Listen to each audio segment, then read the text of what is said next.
우리가 지난 시간에 출애굽기 34장 공부했었는데 네. 혹시 어떤 내용 기억나세요? 저는 그게 기억나요. 기록하고 기억하여 지키라. 네, 언약 백성으로서의 삶을 살 수 있다. 네, 어떻게? 훈련을 통해서. 네. 맞습니다. 맞아요. 그리고 그 십계명이 이 지난 수업에서는 제의적 십계명이라는 말씀도 해주셨어요. 맞아요. 맞아요. 네, 이것들을 다 우리가 이 마음속에 새겨서 정말 하나님 나라 백성의 정체성으로 살아가야 된다. 네. 맞습니다. 맞아요. 막 모세 하나님 독대하고 광채 나고 막 맞아요. 그랬던 맞아. 내용도 배웠는데 네. 출애굽기 이제 막바지로 가고 있습니다. 네. 어떤 내용인지 너무 기대가 돼요. 네, 야. 오늘은 뭘 배울까요? 그러니까 웃었습니다. 안녕하세요. 잘 지냈어요? 네. 네, 오늘 뭐 좋은 날입니다. 왜 좋은 날이냐면 출애굽기가 이제 오늘부터 35장을 공부해야 하는데 네. 오늘 한꺼번에 35장부터 39장까지 가요. 와. 저희가 감당할 수 있을까요? 될까 진짜? 네. 뭐 나는 진돗개는 아니지만 예. 진도를 나가야 합니다.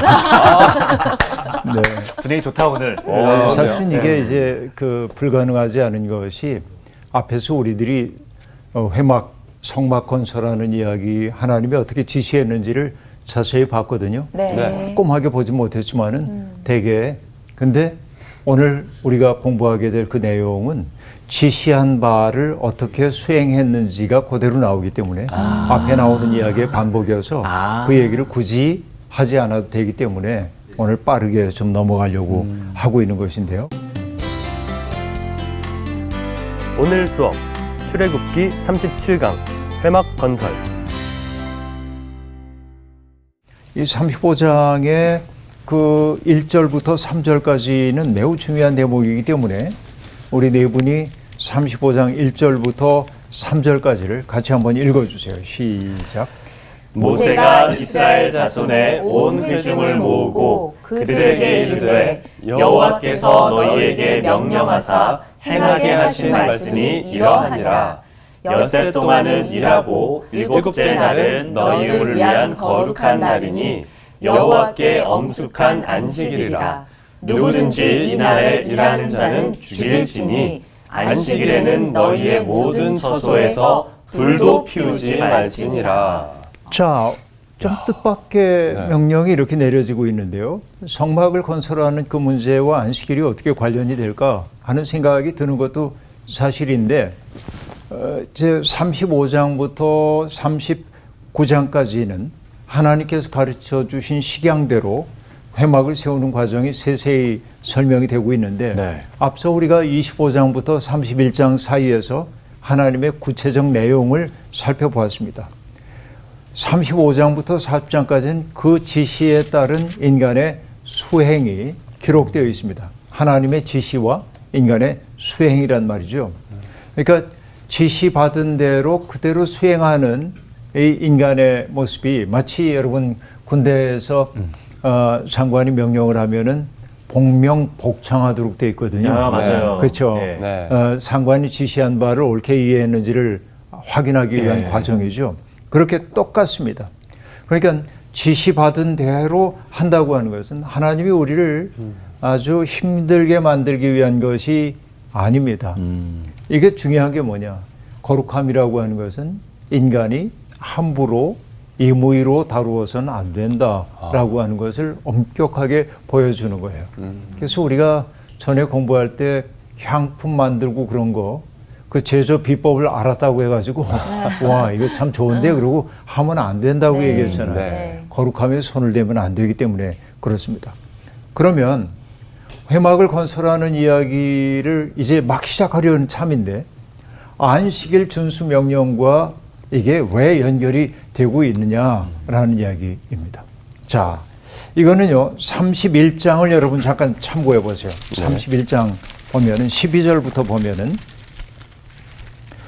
12절 13절에도 보면 너희는 나의 안식일을 지키라 라고 얘기해서 그렇죠? 네. 안식일 계명이 31장 12절부터 17절에도 나옵니다. 네. 이것이 35장 1절과 2절에도 나오는데 차이가 있다고 한다면 어떤 차이냐면 하나님의 지시 부분에서는 안식일 준수 이야기가 지시의 끝부분에 등장합니다. 그렇죠? 네. 그런데 회막을 건설하는 이야기, 인간이 수행하는 그 이야기인 35장부터는 네. 끝에 나오는 게 아니라 처음에 나옵니다. 대조가 되고 있죠. 그러니까 이게 안식일 이야기가 이게 보통 이야기가 아니구나. 짐작할 수 있어요. 구조적으로 보면은. 자, 그러면 성경에서 왜 안식일 이야기가 이렇게 중요하게 얘기되고 있냐면 회막 건설 이야기는 성서를 기록한 사람들의 마음속에 뭐와 딱 연결이 되냐면 하나님의 창조 이야기와 연결이 돼요. 네? 회막 건설 이야기와 예. 회막 세우기와 하나님의 창조 이야기가 긴밀하게 연결되고 있음을 알 수 있습니다. 그런데 회막 이 하나님의 창조 이야기에서는 안식일이 그렇죠? 네. 네. 엿새 동안 하나님이 일하시고 7일째 된 날 쉬셨다 네. 하고 얘기합니다. 여기 이렇게 나오고 있죠? 네. 그리고 회막 세우기 이야기에서는 지시하는 것은 끝에 나오지만은 수행을 할 때는 안식일 이야기가 맨 앞에 여기 네. 등장하고 있죠. 그러니까 이 둘을 연결하는 연결고리가 안식일 이야기임을 알 수 있습니다. 이게 참 중요한 대목이라고 우리들이 봐야 할 텐데요. 그러니까 하나님께 안식일은 창조의 마침표입니다. 또 인간이 엿새째 창조되었는데 엿새째 창조된 인간의 역사는 뭐로부터 시작됩니까? 안식으로부터 시작됩니다. 그렇죠? 네. 네. 창조되고 바로 다음 안식일. 날 안식. 예. 이게 위대한 이야기입니다. 그러니까 일하라고 악을 쓰고 있는 세상인데 성경은 안식일로부터 시작해요. 그 얘기는 뭐죠? 우리의 삶의 뿌리가 하나님이라는 사실을 상기하라는 뜻이 그 속에 담겨 있다고 볼 수 있습니다. 자, 목표 지향적인 삶은 역동적입니다. 내가 어떤 목표를 이루기 위해서 최선을 다하는 거 역동적이에요. 그러나 그 목표 지향적인 삶은 사람들을 지치게 만들기도 합니다. 그러니까 안식일을 만들기 전에 그 회막을 만들기 전에 안식일을 거룩히 지키라고 하는 것은 회막을 만드는 행위조차 당신들을 어지럽히면 안 된다라고 하는 하나님의 인간 배려가 그 속에 담겨 있다 하는 얘기입니다. 회막을 만드는 가장 거룩한 직무조차 안식일의 한계 안에서 수행되지 않으면 그것은 사람들을 지치게 만들 수도 있어요. 그러니까 안식일을 먼저 얘기해. 소외된 노동에 없는 것이 뭐냐? 기쁨이 없습니다. 거기에는. 기쁨이 없는 노동은 창조적일 수 없습니다. 그렇게 회막 만드는 일을 수행하기에 앞서서 안식일 얘기가 등장하고 있는 것입니다. 자, 이 얘기 나오고요. 이제 만드는 이야기가 여기에 등장하고 있는데 4절부터 9절까지는 회막에 쓸 자재들을 헌납할 것을 요청하는 대목이 있습니다. 네. 근데 5절에 보면 이런 말이 나오죠. 너희의 소유 중에서 너희는 여호와께 드릴 것을 택하되 마음에 원하는 자는 누구든지 그것을 가져다가 여호와께 드릴지니. 네. 자, 여기서 중요한 게 마음에 원하는 자는 그걸 다른 말로 얘기하면 뭘까요? 자발성입니다. 자발성. 강제가 아닙니다. 강제에는 기쁨이 없죠. 강제된 것은 기쁨이 없습니다. 그러니까 자발적으로 드려야 됩니다. 그러자 백성들이 응답을 하는데요. 백성들이 자발적으로 응답하는데 여기 보니까 쭉 넘어가 가지고요. 20절, 35장 20절을 보면 이스라엘 자손의 온 회중이 모세 앞에서 물러갔더니 마음이 감동된 모든 자와 자원하는 모든 자가 와서 회막을 짓기 위하여 그 속에서 쓸 모든 것을 위하여 거룩한 옷을 위하여 예물을 가져다가 여호와께 드렸으니 하고 말합니다. 자, 마음에 감동된 자. 네. 또 하나는 자원하는 자가 네. 예물을 드렸다. 36장 3절에 보면 이렇게 말합니다. 3절의 하반절에 이렇게 얘기합니다. 그러나 백성이 아침마다 자원하는 예물을 연하여 가져왔으므로 성소의 모든 일을 하는 지혜로운 이들이 자기가 하는 일을 중단하고 모세를 찾아옵니다. 네. 백성이 너무 많이 가져왔습니다. 여호와께서 명령하신 일에 쓰고도 남음이 있습니다. 이제 좀 그만 가져왔으면 좋겠습니다. 이렇게 얘기를 지금 하고 있습니다. 네. 자, 이게 참 놀라운 대목이라고 볼 수 있습니다. 회막 건설에서 우리가 유의해야 한다는 마음의 감동, 자원하는, 이건 일체 강제가 없죠. 네. 네. 근데 회막이라고 하는 것은 만남의 장막이고 나중엔 성막, 제사를 드리기 위한 성막으로 또 슬쩍 의미 전환을 이루긴 합니다만은, 그들이 가나안 땅에 들어가서 왕조를 열었을 때 성전을 세우죠. 움직이는 이동 성전이 아니라, 성막이 아니라 아주 장소를 차지하고 있는 성전을 세우는데 누가 세웁니까? 솔로몬. 성전은 솔로몬의 성전입니다. 네. 그래서 우리는 흔히 성전 건축을 솔로몬의 최대 치적으로 얘기하기도 합니다. 그렇죠. 네. 늘 우리는 그렇게 얘기를 해왔습니다. 그러나 성전 건축과 회막 건축은 대조됩니다. 성전 건축을 기획한 다음에 솔로몬은 필요한 자재를 그리고 일꾼들을 징발했다고 되어 있습니다. 이게 무너졌어요. 마음에 감동된 자가 혹은 자원하는 예물을 가져온 게 아니라 징발했다. 사람들도 그렇고 일꾼들 자재도 징발했다라고 말합니다. 내 마음이 열리지 않았는데 이게 어떻게 보면 뭡니까? 강요하는 거죠. 네. 이게 뭐냐? 일종의 정신적 의미의 애굽으로의 귀환입니다. 그렇게 하지 말라고 했거든요. 예. 네. 아, 그러네. 이게 무서운 얘기입니다. 네. 그래서 그 결과 어떻게 되냐면 회막을 세움으로 이스라엘 백성은 하나님의 백성으로 지어졌습니다. 기쁨이 있었어요. 예. 우리의 공동 운명의 장소를 만든 거예요. 네. 네. 최초로 창조적인 일을 했어요. 나도 기여했어요. 아, 지난번에도 얘기했지만은 기여의 경중은 가려지지 않았어요. 네, 네. 금을 냈다고 해가지고 높여주고 실 조금 냈다고 해서 에이 그러지 않았어요. 예. 모든 사람들이 기뻤어요. 할 수 있는 만큼 했기 때문에. 근데 여기에는 뭐냐면 강제당하고 벌목꾼으로 뽑혀가고 또 채석장에 끌려가고 목독꾼으로 끌려가고 원망이 많아요. 그게 결국 어떻게 됐습니까? 회막은 하나님의 백성을 하나로 묶고 이렇게 세웠지만 성전을 지은 결과는 결국 뭐냐? 솔로몬 사후에 남북 왕조로의 분단이었다. 솔로몬이 세상을 떠났을 때 여로보암을 비롯한 사람들이 찾아와서 르호보암에게 얘기하죠. 당신 아버지가 우리에게 너무 힘들게 했으니 그 노역을 좀 감해줬으면 좋겠다 하고 얘기합니다. 그러자 받아들이지 않죠. 그 때문에 남북으로 분단이 되는 겁니다. 솔로몬의 황금 시대가 어둡게 끝나고 있음을 볼 수 있습니다. 그 차이가 어디에 있느냐? 강제냐 아니면은 자원하는 마음이냐? 감동이 있냐 예. 아니냐? 그 차이입니다. 이게 매우 중요하다고 얘기할 수 있겠는데요. 그러니까 한 국가가 세워지는 것은 어떻게 보면 강제에 의해서가 아니라 헌신에 의해서라고도 얘기할 수 있습니다. 그러니까 국가적 정체성을 만들어가는 것은 다양한 주체들이 기쁘게 동참할 수 있는 환경을 만들어줘야 하는 거죠.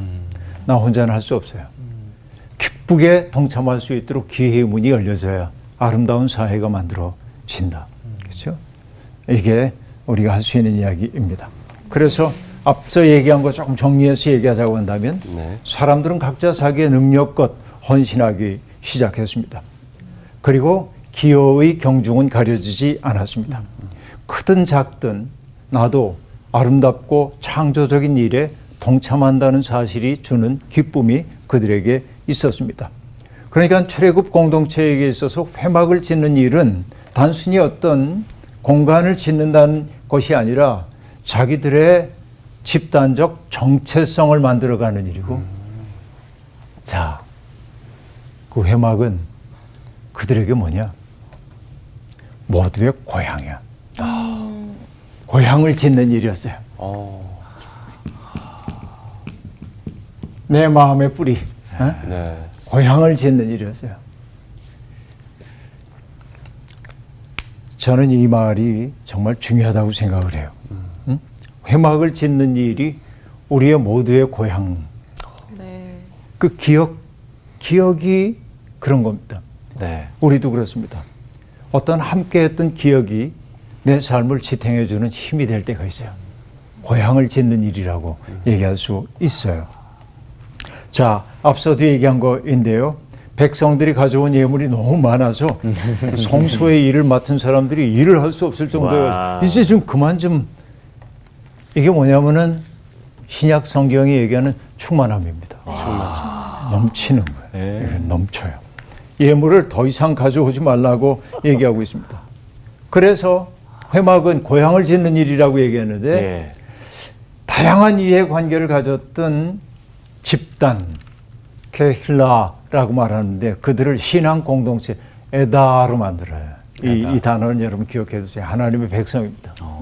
다양한 그 집단이었던 사람들, 네. 이해관계가 엇갈렸던 사람들, 지향도 달랐던 사람들이 이 일을 통해서 뭐가 됐냐? 하나님의 백성으로서의 에다로 형성됐다. 회막을 짓는 일이 얼마나 놀라운 일인지를 그대로 보여주는 대목이라고 볼 수 있습니다. 이게 그 다음에요. 뭐 이렇게 이미 넘어간 얘기지만은 36장 1절 같이 1절만 함께 읽어보겠습니다. 네. 시작. 부살렐과 오홀리압과 및 마음이 지혜로운 사람 곧 여호와께서 지혜와 총명을 부으사 성소에 쓸 모든 일을 할 줄 알게 하신 자들은 모두 여호와께서 명령하신 대로 할 것이니라. 네, 부살렐과 오홀리압을 중심으로 해서 직인 집단이 형성이 됐습니다. 전에도 우리가 공부할 때 얘기했습니다마는 우리가 지혜라고 하는 게 내가 갈고 닦아가지고 습득하는 것이 아니라 성경은 지혜라고 하는 게 하나님의 선물이라고.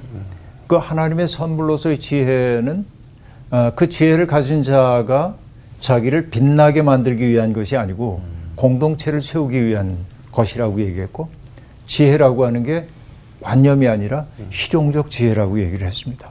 그러니까 부살렐과 오홀리압이라고 하는 이 사람을 중심으로 해서 직인 그룹들이 형성이 되었고, 그리고 그들은 아주 기쁜 마음으로 하나님이 모세에게 명령하신 대로 모든 것을 만들기 시작했다라고 얘기를 하고 있는데, 여러분 39장 1절 앞부분 보면요, 그들은 여호와께서 모세에게 명령하신 대로, 그렇죠? 네. 네. 5절 또 뭐라고 얘기를 합니까? 여호와께서 5절 하반기에 모세에게 명령하신 대로. 7절 여호와께서 모세에게 명령하신 대로. 21절 여호와께서 모세에게 명령하신 대로 26절 끝부분. 여호와께서 모세에게 명령하신 대로 하였더라. 29절 끝부분. 여호와께서 모세에게 명령하신 대로 하였더라. 31절 끝부분. 여호와께서 모세에게 명령하신 대로 하였더라. 여러분 몇 번이에요? 정말 한 7번 나와요. 6, 7번? 네, 정확히 7번입니다. 7번 반복되고 있어요. 물론 32절, 42절, 43절은 앞에 이야기를 확인하기 위해 나오긴 하지만은 7번 반복된다라고 하는 거, 동일한 구절의 7번 반복은 7일 동안의 창조와 그 결과를 떠올리게 만들고 있어요. 하나님의 뜻대로 이루어진 세상의 아름다움을 이렇게 표현하고 있어요.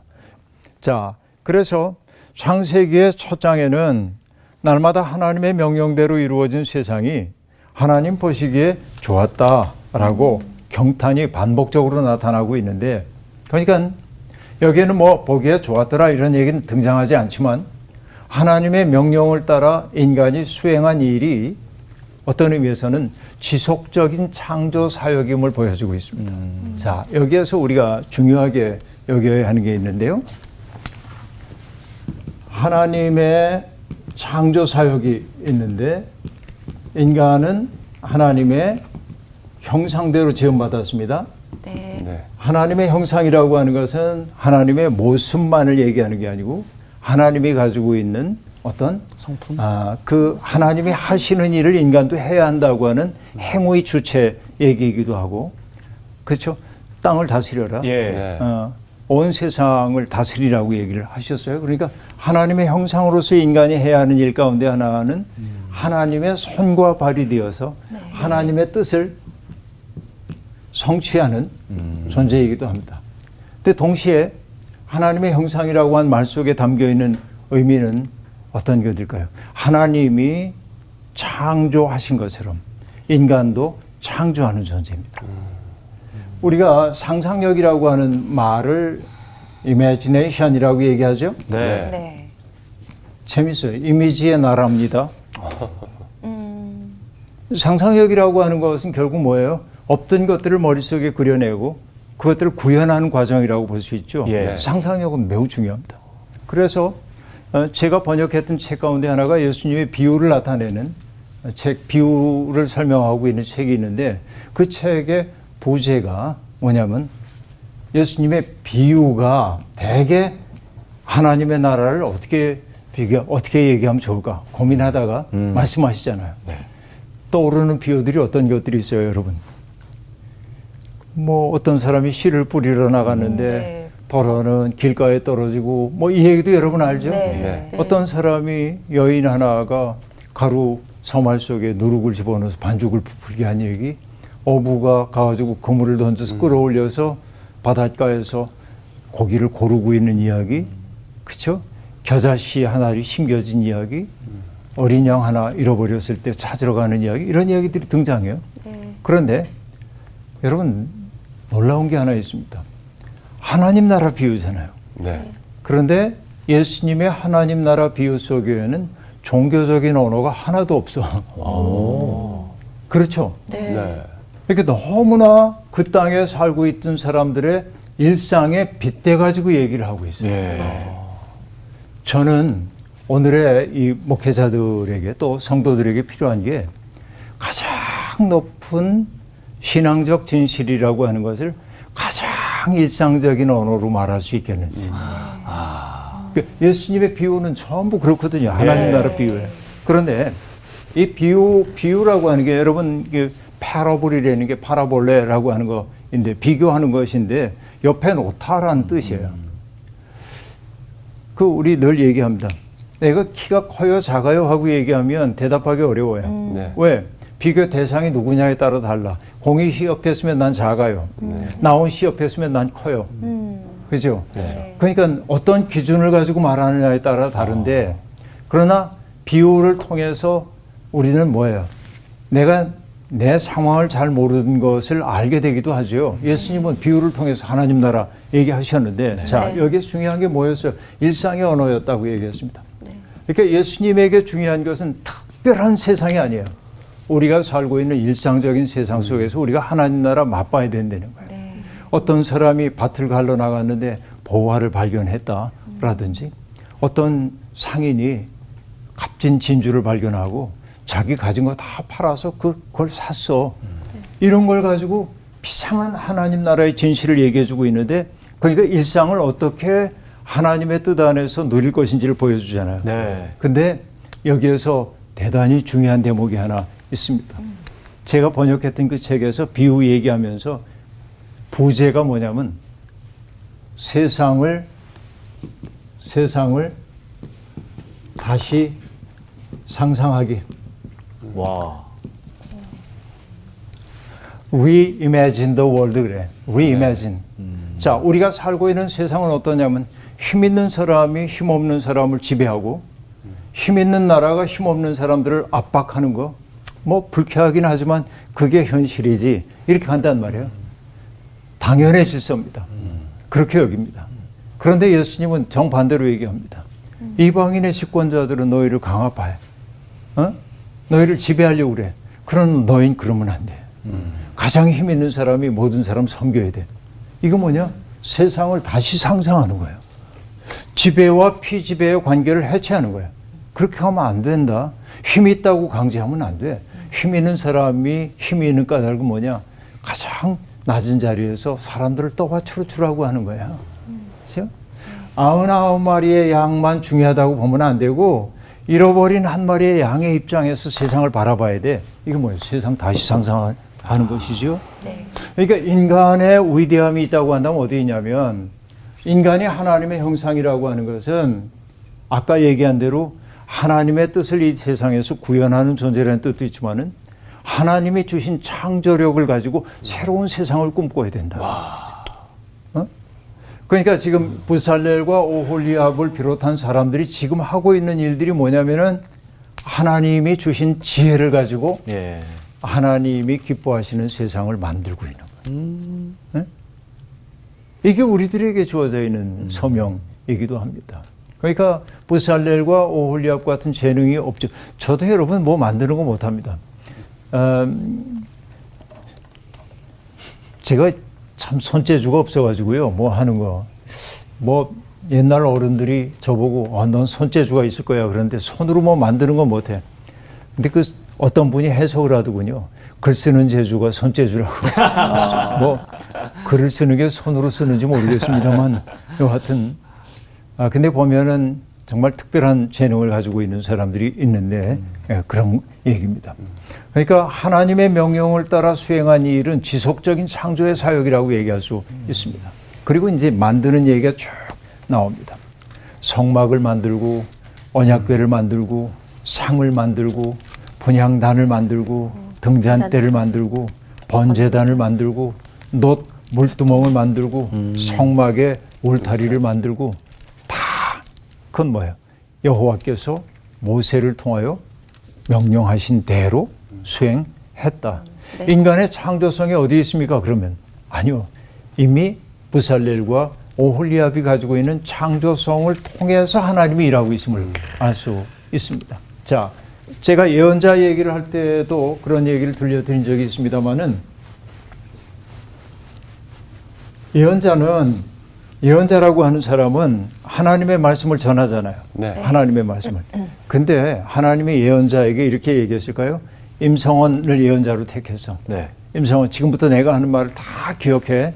그래서 세세하게 일러주고 복창하게 하고 가서 그대로 얘기하게 하셨을까요? 하나님이? 아니죠. 아닙니다. 어떻게 하셨을까요? 제일 중요한 게 뭐예요? 예언자를 가리켜서 하는 얘기가 뭐냐? 하나님의 정념,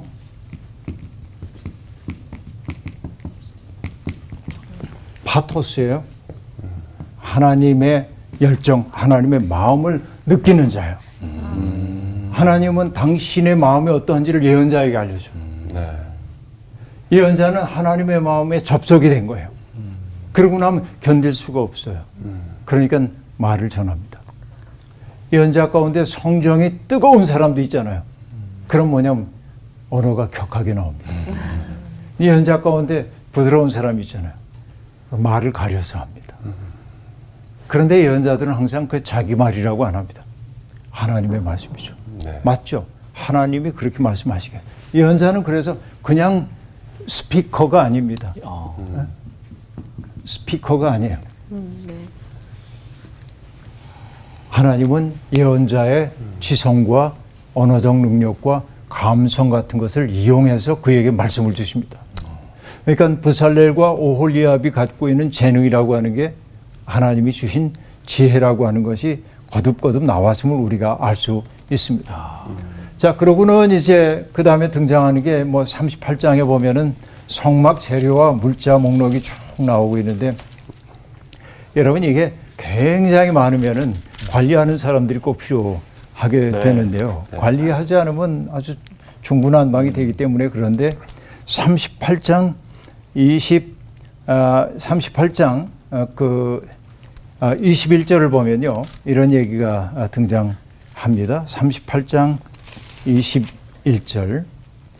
성막 곧 증거막을 위하여 레위 사람이 쓴 재료의 물목은 제사장 아론의 아들 이다말이 모세의 명령대로 계산하였으며 자, 재료의 물목 같은 걸 세세하게 기록하는 이 일도 부살렐, 오홀리아 못지않게 중요하죠. 네. 이게 그것을 잘했고 이다말이 모세의 명령대로 계산했고 부살렐은 그것 가지고 여호와께서 모세에게 명령하신 모든 것을 만들었다. 오홀리압은 재능이 있어서 조각도 했고요.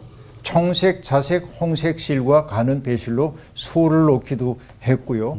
그러면서 성소 건축 비용으로 들인 금에 대한 액수가 여기에 등장을 하고 있는데 여러분 24절 보세요. 38장 24절입니다. 네. 성소 건축 비용으로 들인 금은 성소의 세겔로 29달란트와 730세겔이며 계수된 회중이 들인 은은 성소의 세겔로 100달란트와 1775세겔이니 여러분 이게 얼만큼인지 전혀 와닿지가 않죠. 네. 이게 얼만큼 많은지. 여러분 달란트라고 하는 것을 무게의 단위로 보자고 한다면 몇 킬로냐면 34킬로쯤 됩니다. 무게의 단위로 보면은. 그러니까 그 금이 29달란트라고 하는 것은 양이 막대하죠. 막대한 겁니다. 달란트를 돈으로 환산할 때는 대개 얼마 정도로 보냐면 돈으로 얘기할 때는 6천 데나리온 그렇게 얘기합니다. 다시 얘기하면 데나리온이 노동자의 일일 품삯이냐 아니냐 가지고 논쟁도 있는데 우리가 통념상 노동자의 일일 품삯이라고 얘기하면 요즘은 뭐 품삯이 10만 원 좀 넘는다고 보겠습니다만은 10만 원으로 하더라도 한 달란트는 얼마냐면 6천 데나리온쯤 돼요. 그럼 6천 곱하기 10만 하면 얼마예요? 각자 계산해 보세요. 많죠? 엄청나네요. 네. 달란트는 굉장한 거예요. 그러니까 달란트에 비유해서 5달란트 받았다 하면 이거 큰 거예요. 그러니까 한 뭐 1,000만 원쯤 주고 장사해봐 그런 얘기 아니에요. 이게 어마어마한 얘기임을 알 수 있습니다. 그 다음에 세겔이라고 하는 것은 한 12g쯤 돼요. 큰 것은 아닙니다. 어쨌든 여기에 회중들이 드렸던 금과 은이라는 게 회막을 만들기에 넉넉했다 하는 얘기를 하고 있고 그리고 성소의 세계를 사람들이 냈는데 개수된 사람이 20살 이상만으로 60만 3,550명이었다. 그들이 각각 반 세계씩 냈다 하고 얘기하고 있고요. 그리고 하여튼 필요한 모든 것들을 다 만듭니다. 그리고 마침내 제사장의 옷과 장신구를 만드는 이야기가 등장합니다. 39장인데요. 그렇죠? 이젠 거의 회막에 사용되는 모든 물품들을 다 만들고 나면 이제는 회막 혹은 성막에서 일하게 될 제사장들을 구별하기 위한 의복을 만들어야 되고 바로 그것이 39장에 나오고 있는 말인데 39장 1절을 함께 읽어보겠습니다. 시작. 그들은 여호와께서 모세에게 명령하신 대로 청색, 자색, 홍색 실로 성소에서 섬길 때 입을 정교한 옷을 만들고 또 아론을 위해 거룩한 옷을 만들었더라. 네, 여러분 보면 이제 거룩한 옷이라고 얘기를 했습니다. 옷 자체가 거룩합니까? 아니요. 아닙니다. 이것은 상징적인 얘기일 뿐입니다. 여러분 교파에 따라 다르긴 하지만은 그 목회자들이 말씀을 전하거나 성찬을 행할 때 가운을 입고 목에 스토를 이렇게 두르죠. 네. 스토를 두르면은 그게 스토에 의미하는 바가 뭘까요? 권위일까요? 멍해입니다. 그리스도의 멍해를 맨 자라고 하는 것이죠. 근데 스토의 색깔이 변하죠. 어떨 때는 보라색 스토리고 어떤 때는 흰색이고 어떤 때는 붉은색이고 어떤 때는 초록색이고 그럽니다. 어떻게 할까요?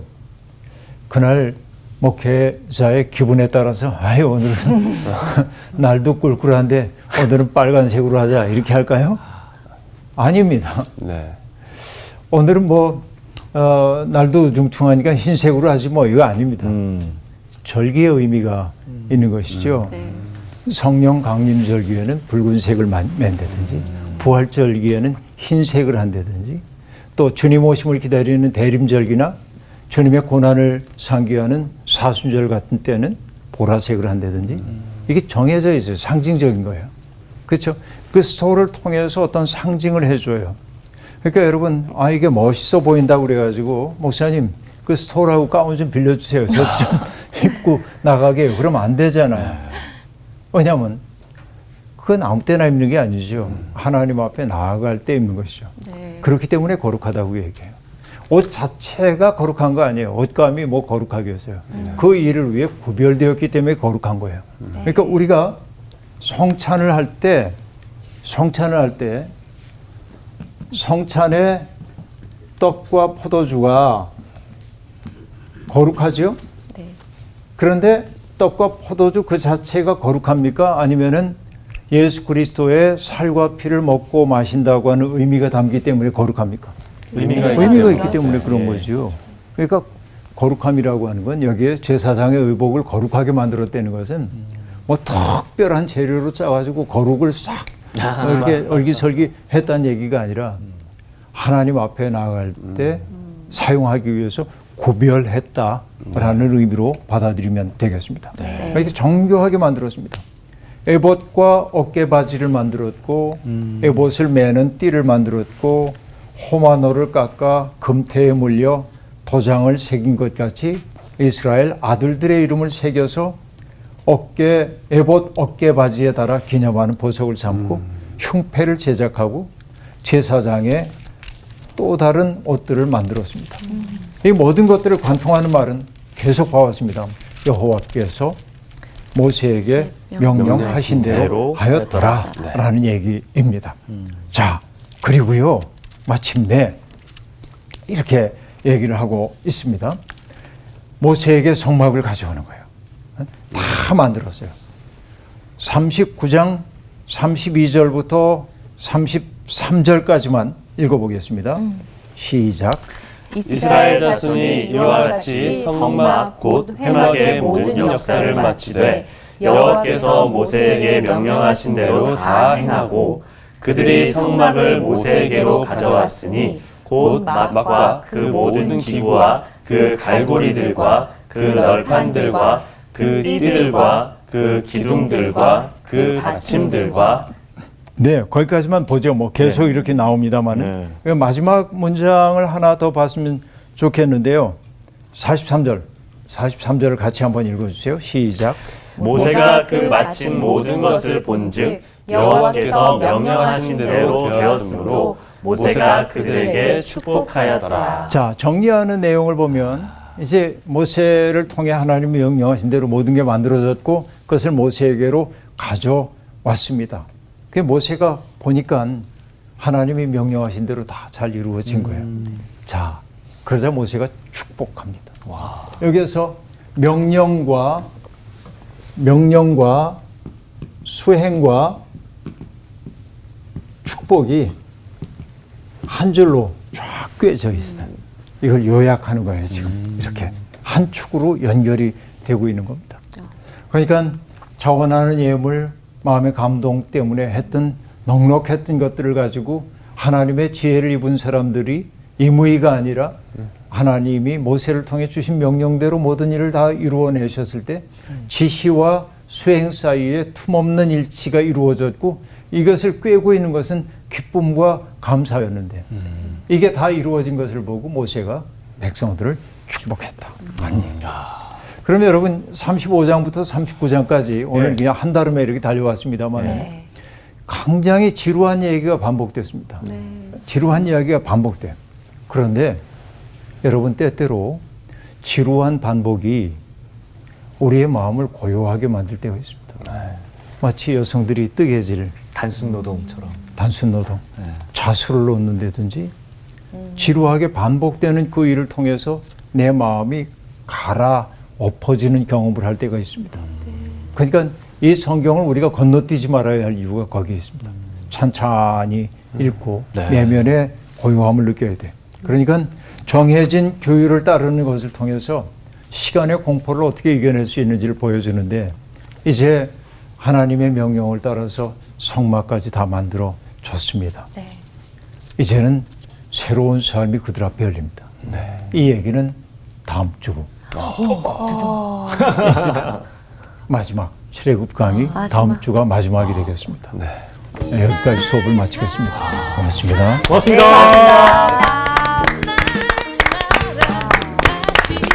크든 작든 감동이 있으니까 주님 앞에 내어드리고 싶은 그 마음. 맞아요. 수업을 들으면서 저도 나도 뭐 시간이 됐든 뭐 돈이 됐든 내가 할 수 있는 능력이 됐든 이렇게 좀 자발적으로 좀 드리고 싶다 이런 마음이 좀 막 생기는 그런 시간이었어요. 맞아요. 그 우리의 존재 자체가 하나님으로부터 왔기 때문에 그거를 우리가 깨달을 때마다 너무 기뻐지고 자원하는 마음이 막 생기지 않을까? 그런 생각이 들었어요. 예. 그런 마음으로 세상을 다시 상상해야겠어요. 여호와께서 모세에게 명령하신 대로 행하였다라 그 구절이 막 강조되어 갈 때마다 막 여호와께서 정말 보시기 얼마나 좋으셨을까? 흐뭇하셨어요. 그 생각도 들었어요. 맞아요. 결국 이 모든 것은 우리가 하나님을 진짜 진심으로 전심 다해서 사랑할 때 모든 게 다 이루어지지 않을까 싶습니다. 맞아요. 네, 한 주도 사랑하시죠. 네. 사랑하자.